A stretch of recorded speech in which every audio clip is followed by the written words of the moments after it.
우리 주님을 사랑하시는 분만 아멘 하십시다. 아멘. 선교사님들 위한 시간이 되리라고 생각을 하고 주님 또 허락하신 줄 알고 대답을 했다가 선교사님들이 아니고 여러분이 대상이 되셨다는 생각을 하는 순간 잠깐 걱정이 됐습니다. 왜냐하면 만약에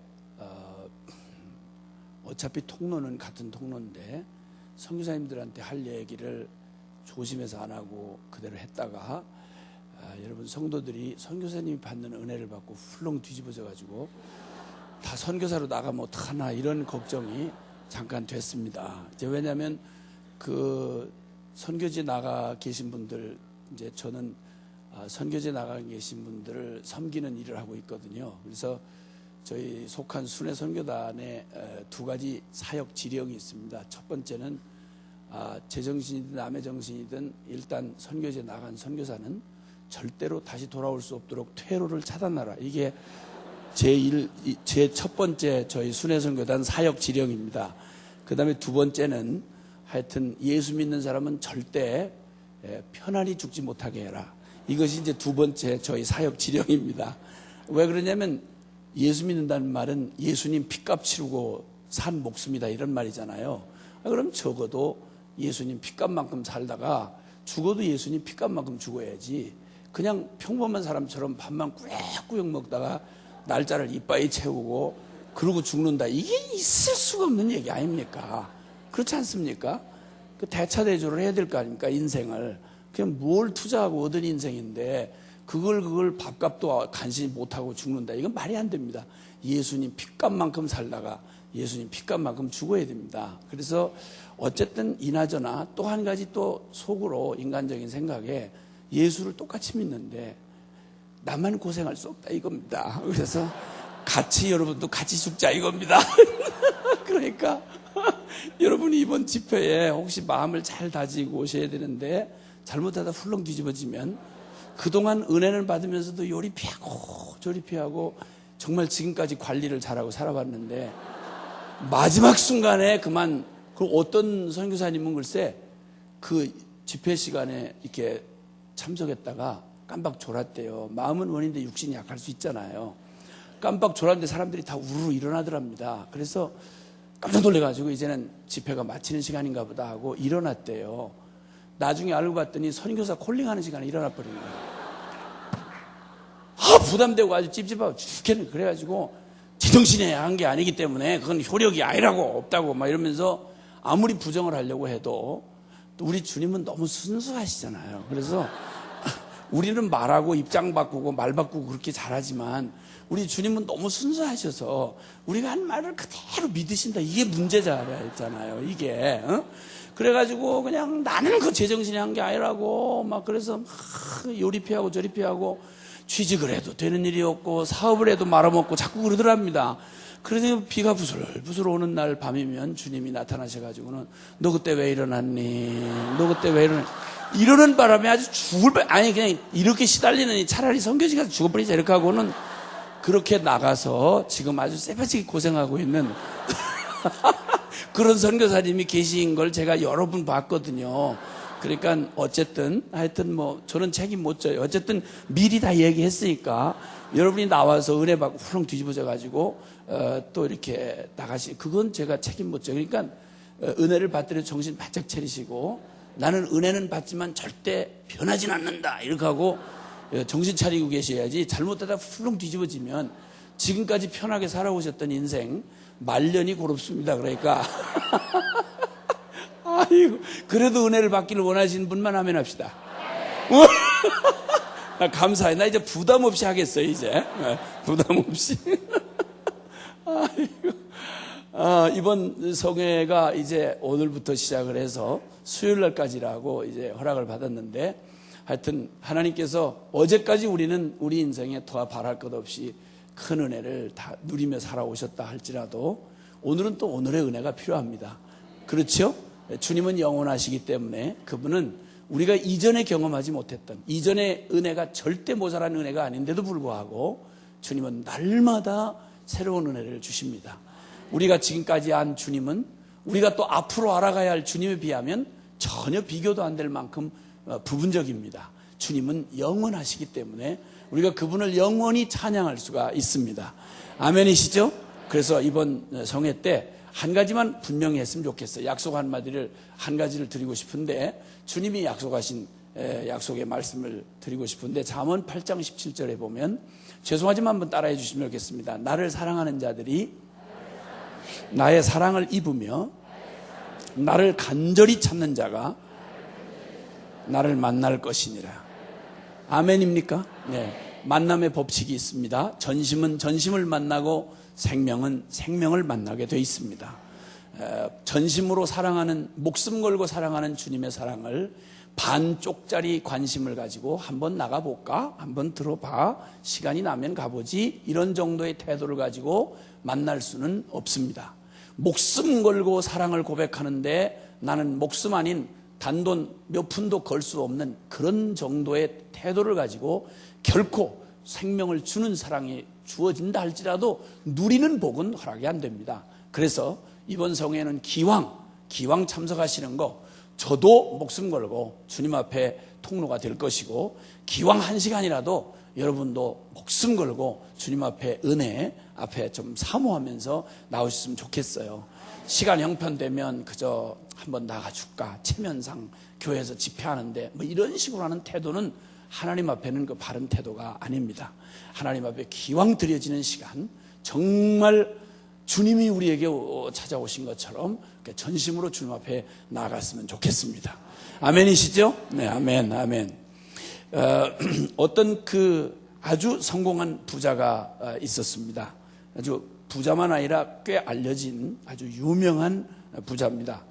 그런데 사업은 성공을 해도 사업 성공이 곧바로 가정 성공까지 보장한다는 법은 없는지 사업은 성공했는데 가정 부부 사이가 어려움이 있었습니다. 그래서 갈등 가운데 거의 그 파경의 위기까지 가게 돼서 이제 여러 달 나눠져서 이제 별거 중에 있었는데 워낙 유명한 사람인지라 그 명성에 큰 타격을 입을 것 같은 두려움에 이 파경의 위기를 해결해 보려고 그리고 몇 달 동안 별거 중이었던 부인을 찾아갔습니다.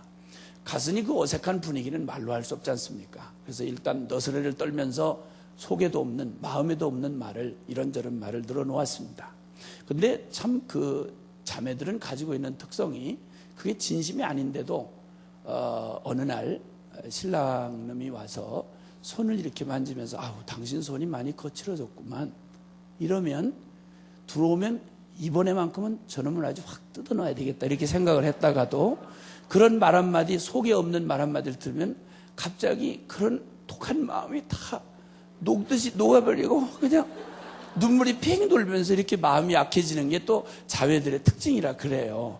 근데 그날만큼은 와서 막 너스레를 떨고 마음에 없는 소리를 떠드는 그 신랑 그놈의 말에 전혀 은혜를 지독하게 은혜 못 받기로 아주 소문난 어떤 집사님 얼굴처럼 그 부인이 전혀 은혜를 못 받더랍니다. 그래서 한참 떠들고 입에다 거품을 물도록 이렇게 떠들었는데 전혀 감동을 못 받은 얼굴로 그 신랑 떠드는 그놈 눈을 빤히 이렇게 쳐다보고 아무 소리도 안 하고 그 말만 이렇게 듣고 있더랍니다. 아무 일 없어도 어느 날 갑자기 부인이 남편 눈을 빤히 이렇게 쳐다보면 무서워요. 그런데 가지나 지 한 짓이 있는데 그게 얼마나 끔찍하겠습니까? 그래서 섬뜩해가지고 그냥 뒤로 이렇게 물러났는데 갑자기 그 부인이 그러더랍니다. 여보, 당신 내가 한 가지 부탁했는데 들어줄 수 있겠어? 그러지. 다른 거 말고 당신 날 좀 행복하게 해줘. 이러니까 이게 심각하게 이렇게 나오니까 이 남자가 아하 이거 이렇게 밀리다가는 큰일 나겠구나. 그래서 공격이 최선의 방어라는 그 병법을 생각해내고는 갑자기 태도를 확 바꿔서 아니 이 여자 봐 이거 한다니까 이거 대단하네 이거. 아니 지금 뭐라 그랬어?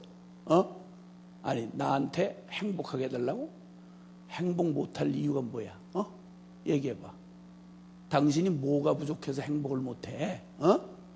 아니 나같이 이런 부자한테 시집 온 것만 해도 솔직한 말로 남들 이만한 부자 어디 있어? 별장이 몇 채야? 종이 몇 사람이야? 옷하고 그 신발하고 도대체 당신이 누리는 것 중에 못 누리는 게 뭐가 있어서 뭘 행복 못 하겠다는 거야? 뭘 또 행복하게 해달라는 거야? 이 여자가 이거 정말 웃기네 이거 정말 이러면서 아주 거품 물고 난리가 났습니다. 가만히 듣고 있던 그 부인이 사실 따지고 보면 그만한 신랑짜리 쉽지 않지 않습니까? 아니 아무것도 없는 백수놈이 속을 새기는 신랑도 한둘이 아니잖아요.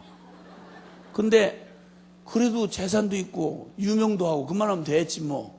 은혜가 될 만도 한데 전혀 은혜를 지독하게 못 받는 어떤 장로님 얼굴과 비슷한 얼굴을 하고 그 부인이 전혀 감동을 못 받는 얼굴로 그냥 많이 여전히 쳐다본 채로 그 떠들고 있는 그놈 주둥이를 계속 쳐다보다가 이렇게 말하더랍니다.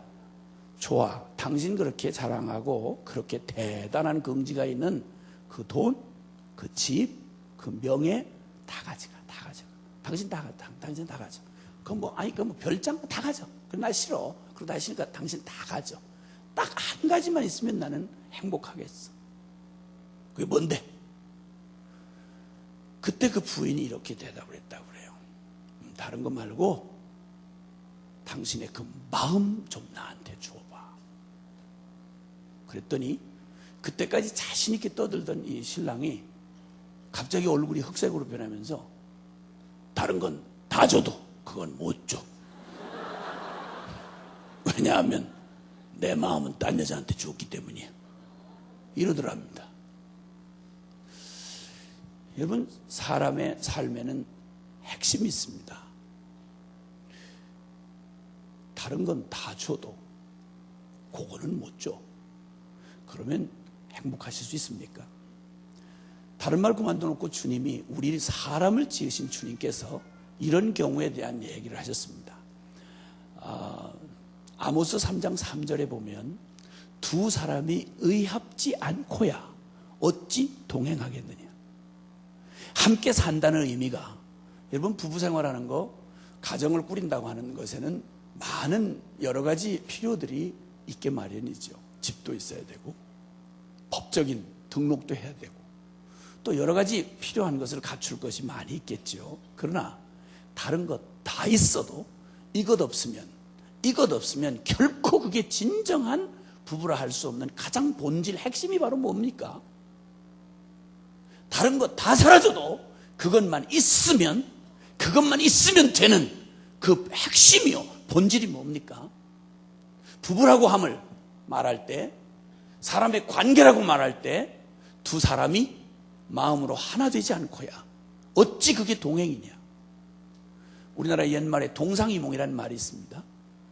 둘이 한 침상에 누웠는데 서로 다른 꿈을 꿔요. 다른 생각을 가지고 있는 거예요. 비극입니다. 한 배 타고 있지만 여기 한 건물 안에 있다고 해서 우리가 함께 간다 이렇게 말하기 어렵습니다. 왜냐하면 진정한 함께함이란 물리적으로 함께 있는 것만이 함께하는 게 아니라 그 마음으로 하나 되어야. 왜? 사람은 존재 자체가 내면적 존재입니다. 인간은 존재 자체가 내면적 존재입니다. 그렇기 때문에 사람의 관계도 물리적으로 묶어놓고 함께 눕혀놓고 난리를 해도 결코 마음으로 함께 할 수 없다면, 사랑하여 함께 하나 될 수 없다면 이것처럼 비극이 없습니다. 정말 비참한 것입니다. 사람은 이 관계를 통해서 행복과 불행을 느끼는데 촌수도 없이 가까운 게 부부라고 하지 않습니까? 그러다 보니까 가장 큰 행복을 누리는 것도 부부를 통해서, 가장 가까운 관계를 통해서 행복을 누리지만 가장 큰 상처와 아픔도 사실은 가장 가까운 관계를 통해서 상처와 아픔을 겪게 돼 있습니다. 그렇죠? 지나가는 사람이 헛소리 한 번 했다고 내가 상처받고 그럴 일은 없잖아요. 나와 아무런 관계가 없는데. 그렇지 않습니까?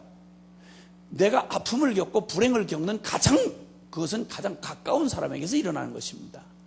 이 가장 가까운 관계의 핵심이 바로 뭐냐면 마음으로 서로 사랑하여 하나 되는 것입니다. 주님이 하신 말씀이에요. 그러니까 인간에게 있어서 이런 이 관계가 얼마나 중요한지 여러분이 관계가 깨어지면 말이죠. 가장 가까운 사람 사이에서 관계가 깨어지면 이 고통을 이겨내질 못해서 사람이 그렇게도 두려워하는 게 죽음입니다. 그런데 부부 사이에 갈등이 심각해지면요, 어떤 경우는 심하면 자살을 합니다. 어떤 경우는 그 짧은 기간 어차피 끝날 텐데도 그걸 못 기다려서 이혼을 합니다. 우울증 걸리고요, 정신병 앓고요, 기가 막힌 비극을 앓고 몸살을 앓고 있습니다. 사람은 결코 이 관계에서 벗어날 수가 없습니다. 인간은 존재 자체가 사회적 존재로 지어졌을 뿐만 아니라 영적으로 지음받았다는 말도 마찬가지입니다. 철저하게 관계 의존적인 존재입니다. 인간은 가장 견딜 수 없는 게 홀로 되는 거, 이걸 가장 두려워합니다. 그러니까 사람들한테서 왕따 당할까 봐 신앙생활 잘 못하는 거죠. 제일 무서운 게 왕따 시키는 겁니다. 이지매하는 거죠. 아주 비참하고 잔인한 방법이죠. 사람이 누군가에게서 소외된다는 거, 함께 낄 수 없다는 거, 이거 보통 두려워하는 게 아닙니다. 자, 이렇게 사람들이 그토록 관계를 통해서 관계 의존적인데, 그런데 사실 솔직한 말로 관계라는 게 쉬운 게 아니라서요, 이게 정말 자기 존재의 가장 본질, 밑바닥인 이 마음 깊은 내면에 이 마음의 중심에서부터 일어나는 그것이 아니면 아무리 겉으로 억지로 묶어서 물리적인 방법이나 조직적인 것으로 묶어놓는다고 해도 절대 생명의 교제가 일어날 수가 없습니다. 그 중에 제일 우리가 현실적으로 겪는 거지만, 여러분 참 부부라는 게 그 결혼 안 했을 때는 그저 결혼만 하면 행복할 것 같아서 그 난리를 떨지 않습니까? 그렇죠? 그래서 그렇게 서로 짝을 찾느라고 난리를 치고, 그렇게 하다가 또 연애나 한번 불이 붙었다 그러면 그 에너지 말로 못합니다. 가장 자발적일 때가 언제냐면 연애질 할 때가 제일 자발적입니다. 철야 좀 나와라 그러면 아주 죽일 줄 알아요. 교회 오래 다닌 사람들 철야 좀 하자 그러면 또 철야요? 또 철야를 해요? 아주 그 중에 모태신앙들은 아주 철야자만 들어갔다 하면 예배 좀 하자, 기도 좀 하자 그러면 모태신앙은 아주 거의 경기를 할 지경입니다. 모태신앙. 그게 뭔지 아세요? 뱃속부터 믿는 엄마, 극성맞은 엄마 때문에 의논하지도 않고 뱃속부터 데리고 다니기 시작해서 예배당을 떠날래 떠날 수 없는 슬픈 천명을 띠고 이 땅에 태어난 사람들을 모태신앙이라고 합니다. 이 모태신앙들이 아주 교회 가장 어려워하는, 예수 믿어드리느라고 아주 거의 죽을 것 같이 고생하는 사람들이 모태신앙이에요. 예배자만 나왔다, 기도자만 나오면 아주 경기를 할 정도로 싫어를 하는데, 그런데 이 모태신앙들이 연애를 시작했다 이러면 교회 생활에서는 전혀 자발적인 걸 볼 수가 없는데, 연애만 시작됐다 이러면 와우, 그 능력 대단합니다. 피곤치도 곤비치도 아니하고 독수리 날개침에 올라가면 같은 능력이 나옵니다. 능력이 나옵니다. 그래서 저들 둘이 연애를 하기 시작하면 어느 날 갑자기 눈에 뭐가 씌었지 글쎄, 갑자기 연애하기 시작하면 이상하게 그 마음에 전혀 없던 그 자식이 자꾸 생각난다 이겁니다. 그다음 무심코 그냥 동그라미 그리려다 무심코 그린 얼굴, 왜 그놈이 그려지냐 이겁니다. 이렇게 해서 거의 열병을 앓듯이 이러다가 증세가 심해지면 진짜 부담스럽게 생긴 거 둘이 앉아가지고 하루 종일 묵상을 서도 쳐다보고 묵상을 해도 지치지도 않습니다. 능력 충만합니다. 아니 지금이야 다 과거가 흘러가는 과거가 돼서 그러시는데, 과거 한때 그러셨잖냐 이겁니다. 그렇게 표정을 굳혀가지고 계시면 내가 당황해요. 과거에 그러셨잖냐 이거지, 연애할 때 과거에. 근데 이게 길게 못 간다는 게 좀 아쉬우긴 하지만 하여튼 능력 자체는 충만합니다. 서울 겨울이 얼마나 춥습니까? 서울에 영하 10도가 넘는데 그 밤에 한강 고수부지를요 새벽 1시 2시까지 처리하고 싸돌아다니는 그것들 모태신앙들이에요. 그것들 연애하면서. 누가 서울 시민 중에 거기 서울을 지켜달라고 부탁한 사람 아무도 없어요. 저 둘이 자발적으로 그따구 짓을 한다고. 그럼 그렇게 열렬하게 만났으면 그럼 길이 잘 살아야 될 거 아닙니까?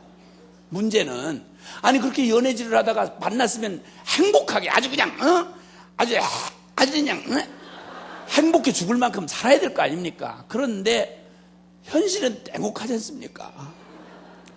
이놈이 그런 놈인 줄 알았으면 뭐 하려고 그렇게 쫓아다녔겠어요? 그래서 잘못 선택을 해가지고 또 참 이게 잘못 만난 인연 끊기도 어렵잖아요. 너무너무 어려움을 당하고 그냥 정말 문득이었던 신랑을 만나가지고 너무 고생을 하고 계시는 자매님들이 혹시 여기 계시다면 심심한 위로의 말씀을 드립니다. 얼마나 어려우시겠습니까? 참 진짜 그걸 어떻게 다 말로 표현하겠습니까? 그러나 너무 낙심을 하지 마십시오. 그래도 어떤 희망 중에도 여러분, 어떤 절망 중에도 여러분 희망은 있게 마련입니다. 밤하늘이 아무리 캄캄하고 구름장에 먹장같이 두려워진 밤이라고 해도 자세히 쳐다보면 빛나는 별 하나쯤은 볼 수가 있습니다. 희망을 가지시고 정말 낙심하지 마세요. 포기하지 마세요. 희망을 가지세요. 반드시 그놈이 죽는 날이 옵니다. 반드시 죽습니다. 그러니까 걱정하지 마세요. 전혀 걱정하지 마시고.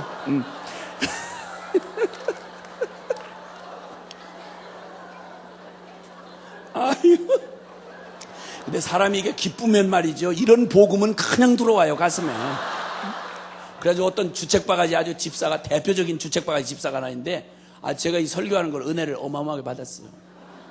이 사람이 기쁘면 속에다 담아둘 수가 없다는 게 이게 문제잖아요. 우리가 복음 전도하는 것도 그 원리잖아요. 너무 기쁘니까 견딜 수가 없어서 막 사람이 싫든 좋든 막 가서 전하지 않습니까?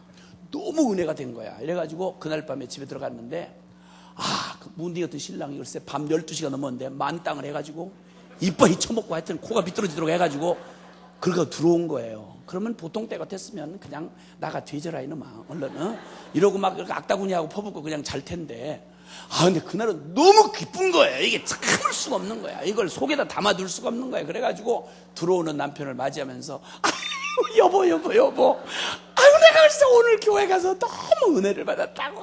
글쎄 당신이 반드시 죽는데.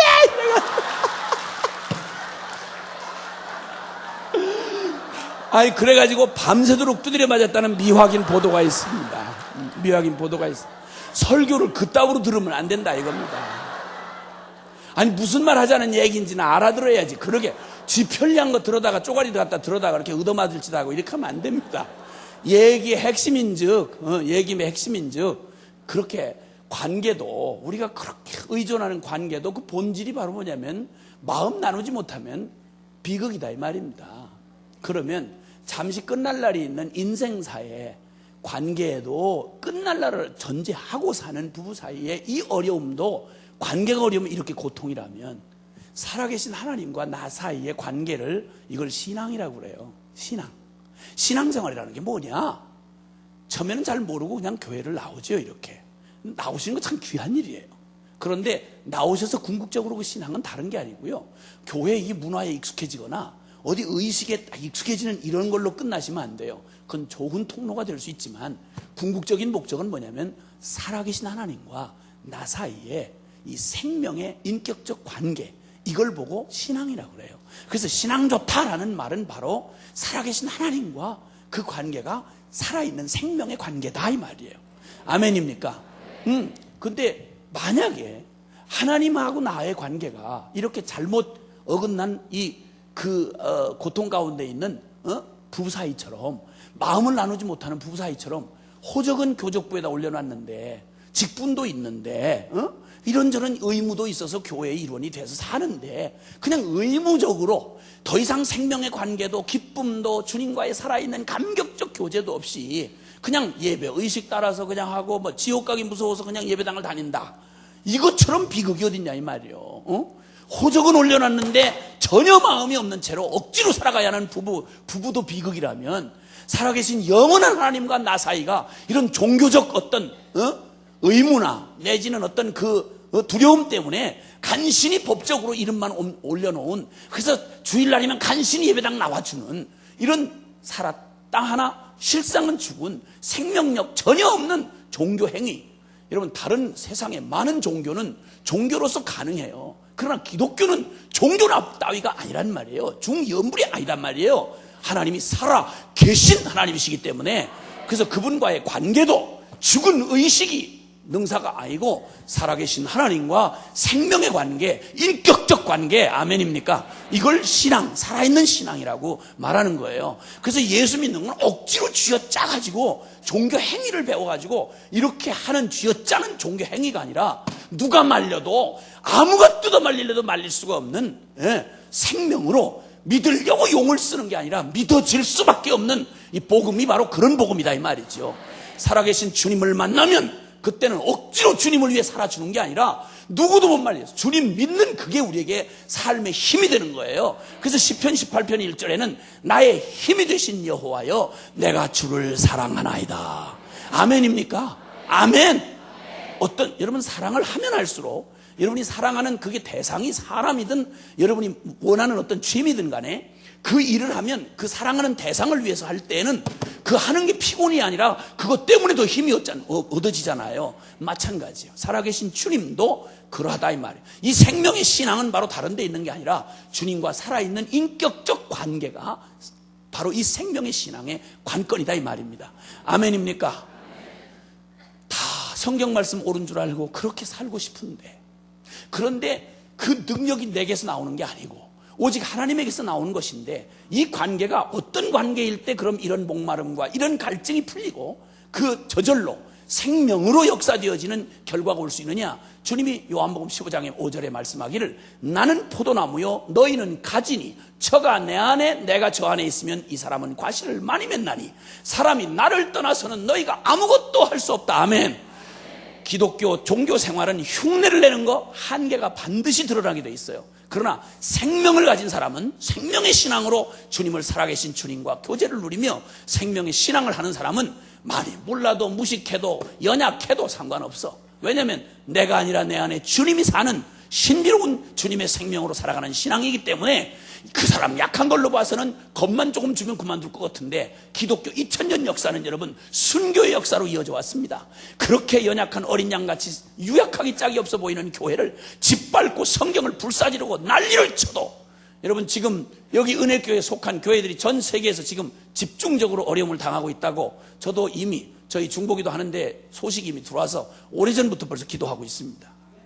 여러 곳에서 러시아권에서 고통을 당하고 집중적으로 정부들이 타겟하고 그 피말리는 고통을 당하고 있다는 거 잘 압니다. 그러나 저희는 신뢰하고 확신하는 것은 교회는 그리스도의 몸입니다. 주님은 십자가를 이기신 주님이십니다.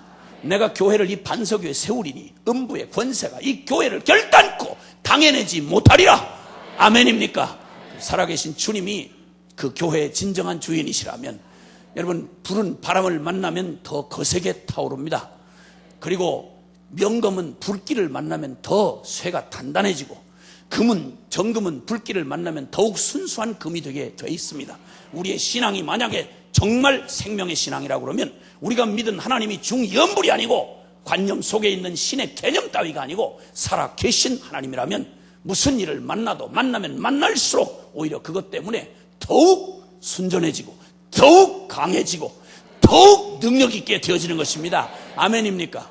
그럼 주님이 우리에게 원하시는 이런 생명의 관계인 신앙, 이것은 주님이 어떤 관계, 어떤 종류의 어느 만큼의 관계를 원하시느냐? 호세아서 6장 6절의 말씀에 보면, 죄송하지만 한번 따라해 주시면 좋겠습니다. 나는 인애를 원하고 제사를 원치 아니하며 번제보다 하나님 아는 것을 원하노라. 아멘. 살아계신 하나님이 우리에게 원하시는 관계가 바로 뭐냐면, 나는 너희가 드리는 예배 의식 자체에 관심 있는 게 아니다. 예배 의식은 굉장히 중요해요. 왜냐하면 우리의 내면 안에 주님을 향한 우리의 모든 우리 내면의 표현들을 담아내는 것이기 때문에 중요해요. 그러나 한 가지 분명히 기억할 건, 의식은 그 내용이 충족되지 않을 때는 어떤 가치도 없는 아무것도 아니라는 겁니다. 예를 들어서 찬송을 부르는데 노래로 부를 수도 있어요. 왜냐하면 찬송곡은 참 수준 있는 곡들이 많거든요. 내용 얼마나 좋습니까? 그런데 살아계신 하나님에 대한 우리의 내 내면의 주님을 향한 감격과 사랑과 그분을 향한 신앙과 그분을 향한 우리의 정성이 표현되는 수단으로서 노래가 찬송이 되는 거지, 노래 자체만 만약 한다, 목소리 화음을 잘 맞췄다, 멋지게 그 코러스를 했다, 여러분 이런 게 도대체 찬양하고 무슨 의미가 있겠어요? 그 찬양은 진정한 살아계신 하나님에 대한 우리의 감격과 신앙 고백이 표현되는 한 수단으로서 노래라는 수단이 사용되는 거지, 진정한 찬양이란 찬양 받으실 만한 존재에 대한 전인격적인 우리의 영혼의 진정한 높임을 찬양이라고 그러지 않습니까? 아멘입니까? 주님은 말씀하기를 나는 너희의 제사 의식에 관심 있는 게 아니라 나는 너에게 관심 있다. 너의 마음 다한 사랑을 내가 원한다. 그리고 한 걸음 더 나가서 주님이 말씀하는데 나는 내게 원하는 것은 번제물보다, 즉 성공보따리나 대단한 너의 업적이나 너의 대단한 어떤 무엇을 가지고 내게 나오는 너희에게 있는 무엇을 원하는 게 아니고 나는 너희가 나 하나님 알아주기를 원한다. 아멘. 인격적인 관계는, 여러분, 인격이라고 하는 존재는 옆에 아무리 붙어서 오래 살아도요, 여러분 이 교회 개척될 때부터 같이 초기 멤버라 해도 서로 관심을 두지 않으면요, 마음을 나누지 않으면 30년의 곱을 살아도요 전혀 몰라요. 인격적인 존재는 마음을 서로 나눌 때에만 비로소 알아지는 존재죠. 부부가 몇십 년을 살아도 전혀 남남보다 못한 부부 많지 않습니까? 그렇죠? 같이 옆에 있다고 알아지는 게 아니에요. 여기 안다라는 말, 살아있는 인격적인 존재에 있어서 그 관계의 깊이를 말하는 건데, 이 깊이는 하나님이 우리와 맺고 싶은 이 생명의 이 관계는 어느 만큼 원하시는 거 아니? 너희가 나 하나님 알아주기를 원한다. 여기서 이 안다라고 하는 말을 이해하는 데 도움이 되는 이 성경에 쓰여지는 원어 가운데는 야다라는 원어가 있다고 그래요. 이것은 체험하여 알다 이런 말입니다. 이 체험하여 알다라는 말을 이해하는 데에는, 이 야다라는 말을 이해하는데 주님이 저같이 둔한 사람을 이해시키는데 주님이 사건을 하나 사용하셨습니다. 저는 저희 마누라하고 한 30년이 넘게 살았습니다. 왜냐면 우리 큰애가 30이 넘었으니까. 근데 왜 이렇게 일찍 났냐 그러지 마세요. 그냥 다 주님이 허락하셔서 그렇게 된 거니까 걱정하지 마시고. 저희 애들이 이제 5이거든요. 근데 적어서 지금 놀라시는 거죠? 네, 적어서. 감사해요. 근데 더 낳기는 어려울 것 같아요. 저희가 여러분의 기대에 부응해드리지 못해서 죄송해요. 근데 하여튼 저희 큰애가 30이니까 30년은 넘게 살았는데, 근데 하여튼 저는 제 아내의 호적에 관한 프로필을 제가 몰라요. 왜냐면 그걸 어떻게 신경 쓰고 뭐 날마다 그 호적 해봐 보면서 살 게 아니잖아요. 그래서 제가 장인 이름을 몰라요. 용서해 주세요, 국민 여러분. 왜냐면 그분 장인을, 제가 제 아내를 만날 때 장인이 이 세상 분이 아니고 돌아가신 분이었어요. 그래서 제가 산 사람도 모르는데 돌아가신 분 이름을 내가 어떻게 알겠어요, 솔직한 말로. 그냥 장인이 있으니까 저 딸이 나왔겠지, 알면 되지. 그럼 무슨 이름 꼭 알아서 뭐 하겠습니까, 주여. 근데 어쨌든 그래가지고 그래서 사는데, 근데 저보다 제 마누라의 호적사항에 대해서 더 정확히 알 수 있는 사람이 있어요. 그게 누굴까요? 동사무소 호적계장이 더 잘 알죠. 사람은 10분만 호적을 이렇게 열람해 보면 제 마누라에 대한 호적사항을 정확히 알 수 있어요. 저보다 더 잘 알아요. 근데 제 마누라의 호적에 관한 프로필을 알았다고 해서 제 아내를 안다고 말할 수는 없는 거예요. 그에 관한 정보를 안다는 말이지 그 사람을 안다는 말하고는 다른 거예요. 만약 그따위 소리를 하고 돌아다녔다, 호적계장님이 글쎄 우리 마누라 이경이라는 여자를 잘한다 이러고서 막 동네 떠들고 돌아다닌다, 그러면 제가 일단 나가서 그놈 목을 먼저 비튼 다음에 그 다음에 제가 와서 다음 계속 얘기를 하겠다 이겁니다. 생각만 해도 짜증나는 얘기 아닙니까? 어쨌든 그래 나는 오래 살아서 같이 산전수전 겪었으니까, 애 5 낳고 살았으니까 이젠 어지간히 안다 이렇게 생각을 했어요. 그런데 주님이 저의 생각에 지경을 넓히셔서 성경이 말하고 있는 그 안다라는 말의 의미를 깨닫게 하시려고 한 사건을 허락을 하셨어요. 하나님이 그렇게 하셨다는 말이 아니고 허락을 하셨어요. 2000년도에 제 아내가 암투병을 했습니다. 저희 가족에게서 암이 있을 거라고는 누군들 바라겠습니까만은 꿈에도 생각 안 했습니다. 왜냐하면 생활 습관이 보통 의학적으로 말할 때 암하고는 전혀 거리가 먼 사람이거든요. 근데 예기치 않게 암이라는 진단을 받게 됐습니다. 그때는 제가 유럽 사역을 위해서 7개국 사역을 위해서 한 4개월 가까운 시간을 팀과 함께 나가 있을 때였습니다. 각 지역의 선교사들과 연합해서 사역 일정을 아주 빡빡하게 잡아놨기 때문에 저 하나 빠지면 왕창 다 사역이 깨지는 바람에 도저히 들어올 수가 없는 상황인데, 국제전화 여러 번 하면서 독일에서 첫 집회를 하면서 이제 전화를 하고 알게 된 건데, 그냥 전혀 예기치 못했다가 암이라는 판정을 받은 겁니다. 그것도 이미 많이 급속하게 진전 중이라서 빨리 수술 안 하면 안 된다는 거예요. 상황을 여러 백방으로 알아보았지만 제가 들어올 수 없는 상황에서 저희 아내가 수술을 받게 됐습니다. 무소유로 살겠다고 떠벌리고 살아온 지 30년 세월이 지나가는데, 내일 먹고 살 걸 준비해 놓고 살지 않고 늘 주님이 문자 그대로 저희의 주님이신데, 아이는 5에다가 이름 없는 전도자로 오늘은 여기 내일은 저기 이렇게 하고 떠돌아다니는 전도자 마누라에 애는 5이고 집안에 기둥 같은 아내가 살지 죽을지 모르는 암병에 걸렸다고 생각이 되니 수술비 하나 마련해 놓고 사는 사람이 아니거든요. 그러니 얼마나 마음에 어려움이 있었겠습니까? 그러다가 이제 몇 번의 통화 끝에 아내가 이제 제가 못 들어간 상황에서 수술을 받으러 병원으로 가던 중에 전화를 받았나 봐요. 그래서 제가 전화를 통해서 통화를 했습니다. 여보, 당신하고 내가 지금까지 어떻게 살았는지는 우리 주님이 증인이시지 않냐. 주의 종답게 살다가 주의 종답게 죽게 해달라고 부탁한 거 우리 주님이 기억하신다. 당신 이 병으로 못 죽어. 절대 당신 이 병으로 못 죽어. 주님이 당신 데려갈 수 없어. 그리고 내가 지금 금식 중이야. 함께 내가 기도로 같이 싸울 테니까 두려워하지 마. 걱정하지 마라. 주님이 함께 의사손 붙잡아서 주님이 수술해 줄 거야. 걱정하지 마라. 그리고 이제 간절히 기도를 했습니다. 간절히 기도해라 말아라 할 것도 없고 간절히 기도가 되더라고. 그래서 아주 간절히 기도를 했습니다. 기도를 했는데 예수님 이름으로 기도합니다 그러는데 수화기에서 아멘 소리가 안 들려. 이건 보통 가정에서는 통과될 수 있는 얘기지만 저희 집안 분위기상 기도를 했는데 어떤 상황에서든 예수님 이름으로 기도했는데 아멘을 안 했다. 이거는 반역에 가까운 죄예요. 이거는 있을 수가 없어요. 저희 집안 분위기 자체가 그런 걸 용납을 할 수가 없는 분위기예요.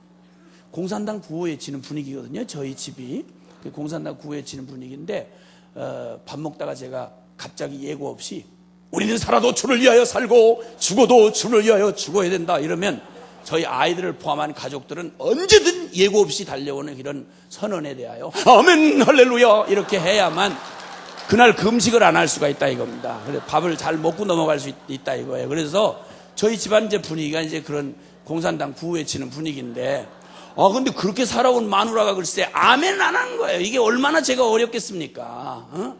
여자들은 이게 속이 좁은 게 그 문제예요. 상대방 남편이 얼마나 마음이 어려울지 이것까지를 생각을 못 한다는 게 이게 어려움입니다. 난 그런 여자하고 산다는 게 너무 어려워요. 제가 솔직한 말로 국민 여러분. 아멘 안 하는 거예요. 그러니 내가 얼마나 어렵겠어. 이걸 전화를 끊을 수도 없고 이거 얼마나 비싼 전화입니까? 이게 또 국제전화인데. 그래서 이러고 있는데 갑자기 한참 뜸을 들이더니 아마 이게 참다가 터진 것 같아요.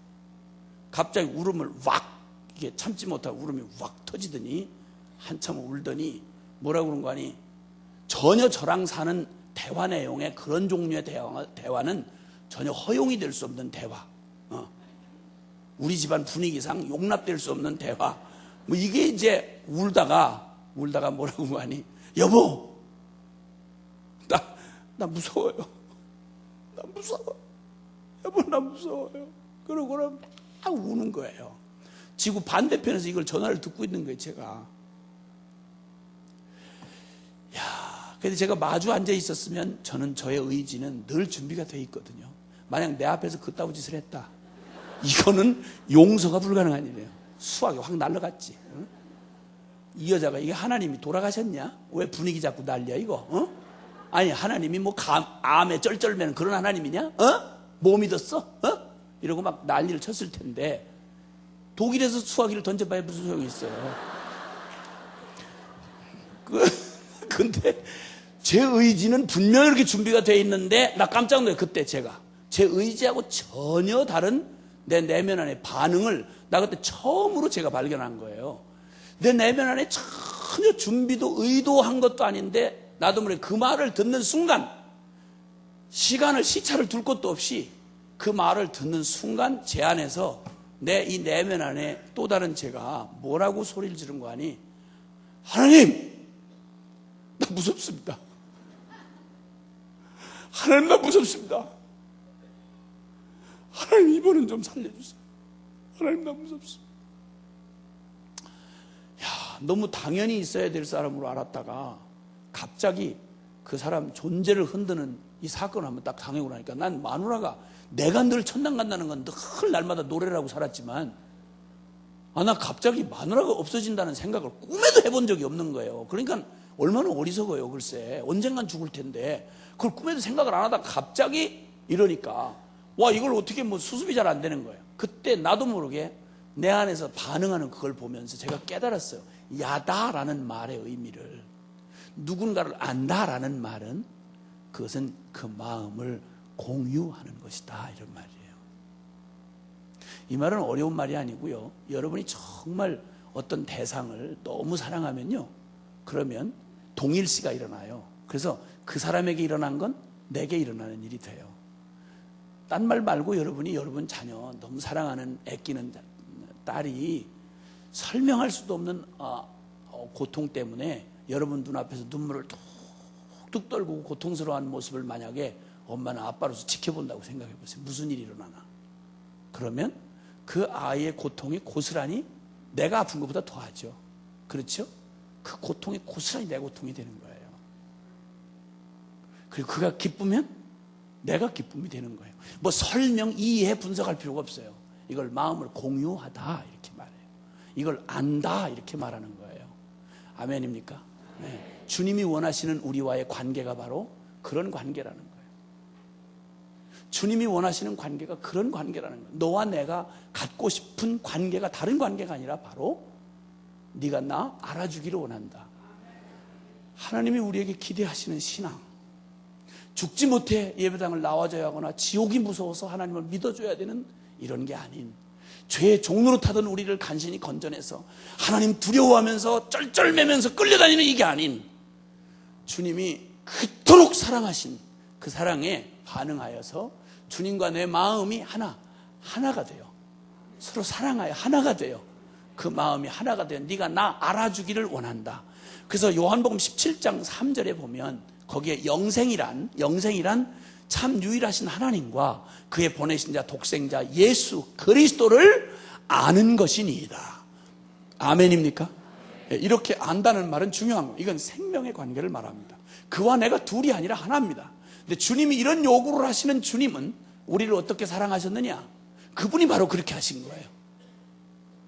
하나님 사랑의 눈으로 너를 어느 때나 바라보시고 하나님 인자한 귀로서 언제나 너에게 기울이시니 어두움에 밝은 빛을 비춰주시고 너의 작은 신음에도 응답하시니.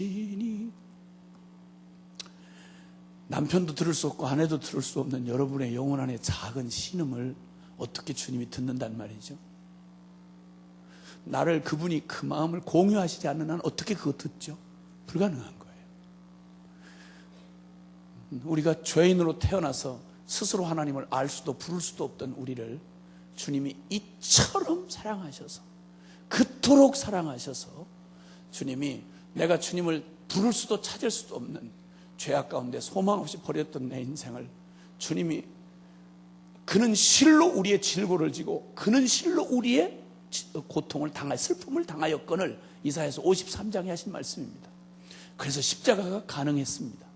주님이 우리의 마음을 함께 공유하셔서 나의 신음을 주님이 들으시고, 주님이 내가 져야 할 짐을 대신 지시고 내가 걸어야 할 그 길을 대신 감당하셔서 우리가 하나님을 사랑한 것 아니요, 하나님이 우리를 먼저 사랑하셔서, 아멘이십니까? 그렇게 해서 우리를 구원하신 하나님의 놀라운 은혜가 오늘 여기까지 저와 여러분의 생애 여정 가운데 그토록 주님 마음의 모습을 받고 그토록 주님 등지고 고집부리며 완고하고 패역하여 떠나갔던 우리를 끝까지 포기하지 않으시고, 내가 저지른 내 죄값 때문에, 나의 운명 때문에 신음하고 눈물 지을 때 주님이 우리의 눈물을 당신이 그냥 보실 수가 없는 거예요. 우리의 신음하는 내 영혼의 신음소리를 천둥 우레소리처럼 주님 귀에 들리는 거예요. 그리고는 이처럼 사랑하사, 하나님이 이처럼 세상을 사랑하사 당신 필요하다면 당신의 아들을 잡으시면서까지, 당신의 아들을 포기하면서까지 저와 여러분을 선택해야만 했던 하나님의 이 결정과 선택이 오늘 저와 여러분이 있게 하신 겁니다. 이런 주님이 우리에게 요구하시는 거 당연하잖아요. 내가 너를 사랑하는 것과 동일하게 내가 나를 사랑하는 것, 이게 바로 내가 너를 창조한 목적이다, 이러는 거예요. 웨스트민스터 대소요리 문답이라고 하는 교리 문답에 보면 성경의 교리들을 묶어서 이렇게 정리해 놓은 겁니다. 제1문, 인간의 제일 되는 목적이 무엇이냐? 라는 질문입니다. 이 질문에 대한 대답이, 성경적 대답이 뭔고 하니, 우리가 그를 영화롭게 하고 하나님을 영화롭게 하고, 그런데 어떻게 영화롭게 하느냐? 우리가 무슨 재주로, 무슨 돈 벌어다가 무슨 성공을 해서, 아니, 그게 아니라 그를 영원토록 즐거워하는 것, 그분을 영원토록 그분의 사랑에 감격하고 그분과 마음을 공유하고 주님 사랑하여서 그분과 공동운명이 되고 그분의 사랑에 만족하고, 젖된 아이가 엄마 품에 있으면 만사에 어떤 것도 더 원하지 아니하고 오직 엄마만 있으면 충분하듯이, 복음이면 충분하고 예수님이면 충분하고 하나님이면 충분한 이런 사랑의 대상으로 내가 너를 창조했다는 거예요. 주님이 우리를 통해서 영광을 받으시는 것은 주님이 우리의 삶의 전부가 되시는 거예요. 나의 사랑의 전부가 되시고 나의 모든 의지의 전부가 되시는 거예요. 주님이면 충분한 거지요. 예수 믿고, 저는 예수 만나고 30 훌쩍 전에, 3년 전에 안모태로 태어나서 술집 아들로 태어났다가 예수 예자도 못 들어보다가 완전히 저의 삶의 벽 앞에 부딪혀서 털썩 주저앉은 자학증 걸렸던 불쌍한 청년놈을 찾아와신 주님 만나고, 누가 제자 훈련 시켜준 것도 아닌데 제가 혼자 그때 교회 교자도 모르는 제가 예수님을 만나고 뭐라고 서원했냐면, 주님, 저 이제는 앞으로 무소유로 살겠습니다. 문자 그대로 주님이면 충분합니다. 나 더 이상 바랄 거 없습니다. 자살할 이유였던, 이 손가락 안에 들어가던 자살할 이유가 전부 아무것도 안 바꿔줘도 되는 거예요.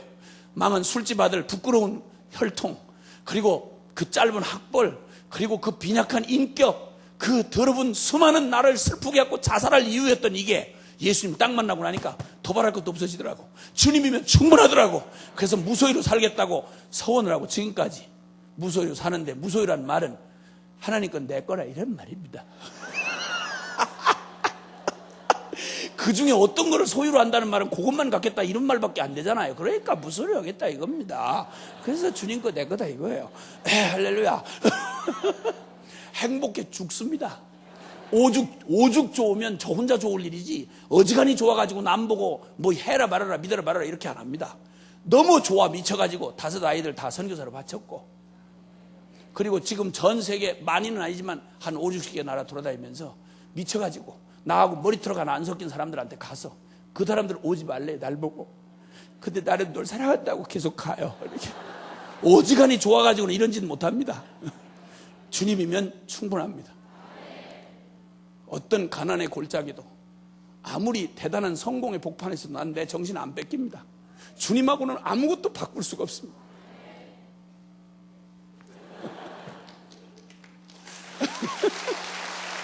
아멘.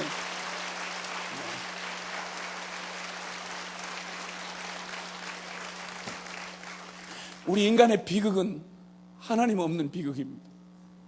젖된 아이가 엄마 손을 잃어버렸다고 생각해 보십시오. 끔찍한 겁니다. 우리 인생에 가장 완전한 회복의 꿈이 있다면 그것은 임마누엘 되신 하나님과 동행하는 겁니다. 주님은 임마누엘을 어떻게 이루셨는가 하니, 십자가에서 나의 죽음에 함께 연합이 되시고 당신의 부활에 우리를 연합시키셔서 갈라디아서 2장 20절의 비밀을 이루어 놓으신 겁니다. 이번 성회는 바로 이 비밀을 여러분 안에 풀어주시는 하나님의 축복이 되실 겁니다. 내가 그리스도와 함께 십자가에 못 박혔나니 그런즉 이제는 내가 산 것 아니 오직 내 안에 그리스도께서 사신 것이라. 이제 내가 육체 가운데 사는 것은 나를 사랑하사 나를 위하여 자기 몸을 버리신 하나님의 아들을 믿는 믿음 안에서 사는 것이라. 할렐루야. 예수면 충분하고, 예수면 너무 행복하고, 예수면 온 인류가 마지막 기다리는 복음이 될 수 있고, 할렐루야. 나한테도 충분하지 않는 복음을 누구한테 전하겠단 말입니까? 나도 못 바꾸는 복음을 누구한테 전한단 말입니까? 나도 못 믿는 믿음을 누구한테 감히 전할 수 있단 말입니까? 복음이란 그런 중연불이 아닙니다. 정신통일이 아니고 종교나불행이가 아닙니다. 살아계신 하나님 만나면 눈이 뒤집힙니다. 살아계신 주님 만나면 우리의 인생의 축이 바뀌어버립니다. 할렐루야. 주님께서 우리의 삶에 이 놀라운 은혜를 베풀어 주시기 위하여 오늘 주님이 여러분에게 물으시는 한 말씀만 드리며 마치려고 합니다. 오늘 여기 읽었던 본문의 배경은 예수님이 3년이나 데리고 다니던 제자들과 함께 주님이 3년 동안 그들이 태어나서 듣도 보도 못한 천상의 음성을 들었고 하늘의 메시지 진리를 보았고 그리고 말씀이 육신이 되신 예수 그리스도를 그분 만나서 사람으로 태어나서 그렇게 인격적이고 그들의 존재를 하나님의 형상으로 그렇게 대해주신 분은 인류 역사에 전무했던 일이었습니다. 12 제자들 다 비린내 나는 저 어부들에 불과했습니다. 무식했습니다. 사회 하층 거민이었습니다. 그런데 주님 만나서 3년 반 동안 꿈결 같은 시간을 보냈습니다. 그런데 이 놀라운 시간을 보냈는데 그들은 3년 만에 주님이 당신이 이 일 때문에 왔다고 하던 십자가의 비밀 앞에 딱 부딪히는데, 십자가는 인간의 이성 가지고 이해되거나 믿어질 수 있는 사건이 아닙니다. 십자가 충격이 얼마나 컸던지 그 앞에 자신들의 실존이 그냥 드러났습니다. 잘 아신 대로 수제자 베드로는 예수님이 바로 지척에 저기서 신문당하고 있는데 죽는 데까지 따라가겠다는 그 진심을 가졌던 게 베드로입니다. 베드로는 정말 진심으로 주님을 따라가고 싶었던 사람입니다. 그러나 그는 여전히 육체의 한계에 있었던 사람입니다. 계집종의 말 한마디, 너 예수 당이지라는 말에 간이 뚝 떨어지면서 그냥 자기도 모르게 저주 맹세 부인을 했습니다. 이게 평생의 아픔이 돼서 지워지지 않는 상처가 됐습니다. 가장 사랑하고 목숨 바쳐 사랑하는 주님을, 가장 주님이 필요한 시간에 주님을 부인했다는 이 자책감을 누구한테도 지울 수가 없는 겁니다. 이 아픔을 가졌는데 주님이 부활하신 거예요. 그러고 나니까 이게 너무 고통스러운 거죠. 훌륭한 선생님이라고 해도 따라가기가 부담스러웠는데 자기는 무식한 어부잖아요. 근데 살아계신 부활하신 하나님이시면 자기가 어떻게 그 하나님의 제자가 돼? 나중에 비참한 실패감이 찾아왔습니다. 그리고는 부활 후 3번째 나타나셨을 때 베드로가 주님의 부활이 너무 확실해지자마자 자기 안에 찾아온 절망 때문에 동료들에게 이렇게 말을 합니다. 여보게들, 나 이제 고기 잡으러 가네. 자네들 알다시피 나 어부 아닌가. 3년 반 전에 이해도 안 되는 말에 너 사람 낚는 어부 되게 하리라던 주님 말에 내가 무에 끌리듯이 따라와서 내가 한동안 나도 모르게 주제 파악 못하고 많이 설쳤네. 근데 내가 이제 보니 주제 파악이 되네.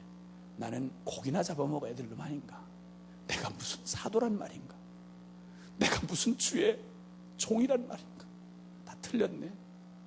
난 고기나 잡으러 가네.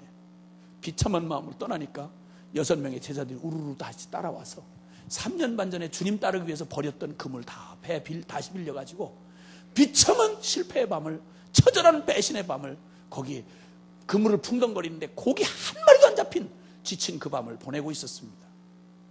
사랑하는 여러분, 누군가 이런 얘기를 하더라고요. 갈보리 언덕이 있고 디베랴 아침이 있는 성도는 결코 망할 수 없다고요. 우리 주님은 우리 죄를 대신해서 갈보리 언덕에 죽으셨을 뿐만 아니라 당신을 따라오다가 더는 따라갈 수 없이 털썩 주저앉고 배신한 제자들을 다시 찾아오셔서, 나 같은 건 틀렸어, 자기 존재적 절망 앞에 털썩 주저앉은 놈을 찾아오셔서 잘난 일 한 것도 아닌데 주님 배신하고 떠나간 놈들인데 바닷가에다가 모닥불 지펴놓고 거기다 떡과 고기를, 지치고 배고프고 그리고 밤새 시달린 그들을 위해서 떡과 고기를 준비해 놓으시고요, 그 물이 뚝뚝 떨어진 채 고개를 못 들고 비참하게 쭈그리고 앉아있는 그들에게 주님은 그걸 먹이시는 거예요. 그리고 가장 누구보다 마음이 어려웠을 베드로에게 이렇게 물으십니다. 요한의 아들 시몬아. 베드로란 이름은 주님이 붙여준 반석이란 뜻의 이름이거든요. 근데 반석이라 불렀으면 북으로 도망갔을 거예요. 근데 3년 반 전 주님이 그때 처음 만나 부르시던 그 이름, 요한의 아들 시몬아 라고 부르시더니 이렇게 물으셨습니다. 네가 나를 이 사람들보다 더 사랑하느냐고 물으셨어요. 이때 베드로의 대답, 예, 제가 주님을 사랑하는 줄은 주께서 아시나이다. 여러분, 이 대답이 무슨 대답인지 아십니까? 그냥 제가 주님 사랑합니다 이렇게 대답하면 될 텐데 이 사람 사랑한다고 대답할 수가 없는 상황이죠. 주님을 모른다고 3번에 부인했고 그 끝에 부활한 주님 보고도 자기 스스로 절망감 때문에 고기 잡으러 도망쳐온 사람이에요. 근데 그럼에도 불구하고 나 사랑 못해요, 나 같은 게 무슨 사랑이에요, 이렇게 말할 수도 없어. 그런다고 사랑한다고 말할 수도 없고, 그런데 내가 사랑하는 줄은 주님이 아십니다 이 말은 무슨 말인 거 아니? 이런 말이라고 할 수 있겠어요. 주님, 제가 주님을 따라갈 수 없는 놈이에요. 그래서 주님을 따라갈 수 없길래 주님 떠나서 여기 도망쳐 와 보니까 한 가지 3년 전과 3년 후에 딱 한 가지 바뀐 게 있어요. 모자란 인생인 나는 분명한데, 나는 여전히 베드로인데 한 가지 분명히 3년 반 전하고 달라진 게 있더라고요. 그게 뭐냐면, 내게는 3년이 지나는 동안, 당신하고 지난 이 시간이 지나는 동안에 내게는 예수님밖에 남은 게 없는 걸 깨달았다고.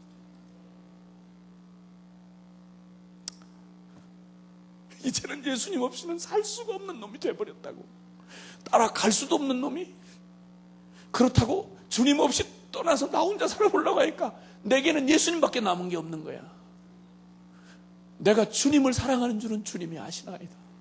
그랬더니 놀랍잖아요. 주님이 다른 요구를 안 하셨어요. 그 말 딱 들으시고는 그가 팽개치고 온 사도의 직분을 다시 맡겨주세요. 내 어린 양을 너에게 부탁한다. 더 각오해라, 잘나라, 뭘 준비해라, 이런 말 한마디도 안 하셨어요.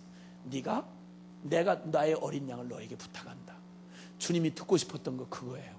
나 스스로는 할 수 없다는 절망, 그러나 주님 없이는 절대 살아갈 수 없는 존재가 되었다는 이 사실. 여러분, 이 일을 주님이 이루셨어요. 놀라운 일을 이루신 거예요.